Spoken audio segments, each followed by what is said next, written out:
So today Scotty wanted to do my video with me. Scotty, we're talking about having a non-anxious presence. And I started my video a second ago, and I'll be honest with you, when she came in the room, I was like, oh, and I thought, wait a minute, if I'm talking about being non-anxious, not necessarily that I can't like accept plot twist, but I'm gonna read a couple of verses to you guys today. I'm gonna keep it short and sweet. Obviously, you know why. But this non-anxious presence is less about you and more about like the feeling that you have in a room with other people, that you leave them. So it's like every person that you interact with, it's a fork in the road. There's a fork in the road. You can either leave them better than when you started, or you can leave them more anxious. It's like you can either be a life giver or a life sucker. Anybody, any interaction, any conversation, any presence in a room with somebody. And I have to ask myself, what is my presence and what gift could I leave somebody else? Is it a gift of, that was a pleasant conversation, or that was a kind smile, or is it, I feel anxious and I feel like that person vacuumed the energy out of me? Because there are people like that in our life. There are people like that who are just like negative or Debbie Downers, or they're temperamental, and it just like vacuums that energy out. And I want you to think about where you want to, like, what role do you want to have in people's lives? Do you want to be the life giver or the life sucker? So that's not going to start with your own like willpower desire of course I want to be pleasant and I want to be kind and I want to make good friends. It's going to be a part of you understanding the ultimate person who was the life giver and the ultimate person who was able to have a calm, non-anxious spirit in the midst of chaos, and that's Jesus. And Jesus is the person that we can model. Jesus is the person that we can say, hey, wait a minute. He was going through a lot of times, but he still carried this non-anxious presence and left people better than when they came through. Now, granted, we're not Jesus. We are sinners.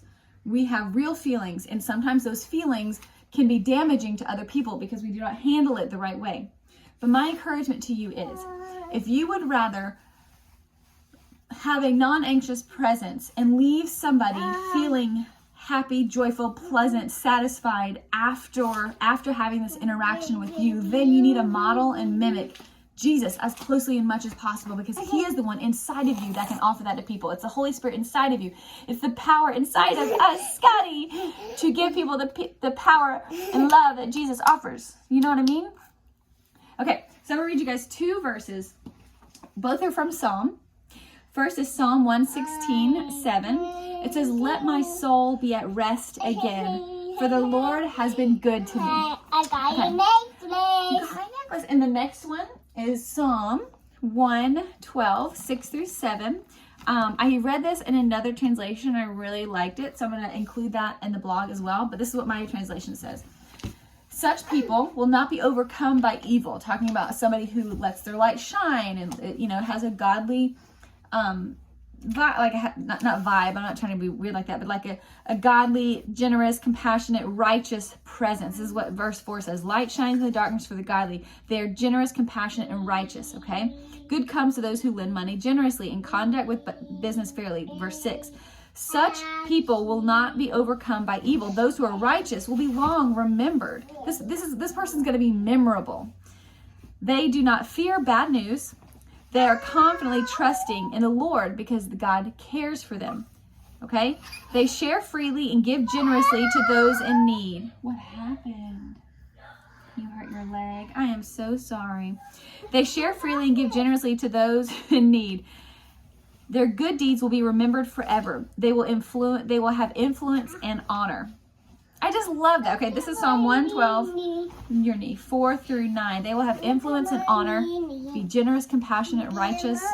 Now, this story is not about us, and our life is not about us, but we do have the gift of interacting with people, and we do have the opportunity to offer people a positive experience after we interact with them. So I want us to have a non-anxious presence, so we have a calm demeanor. It's hard because there's a lot of emotions, right? But in the midst of chaos, in the midst of like plot twist, how can you today carry yourself and feel a little more calm? How can you say, Jesus, do your thing, work a miracle inside of me, because there is a storm inside of me And you have calmed storms before, and I'm asking you to calm the storm now. He can do that. And that will not only help your heart, but that will help the hearts of others that you are responsible for, whether it's your family, your kids, your coworkers, your team. God has given you a place of influence, and I want us to honor that and be a good steward of it. You got it? All right, Scotty, say thank you. Thank you. Bye-bye. Bye-bye.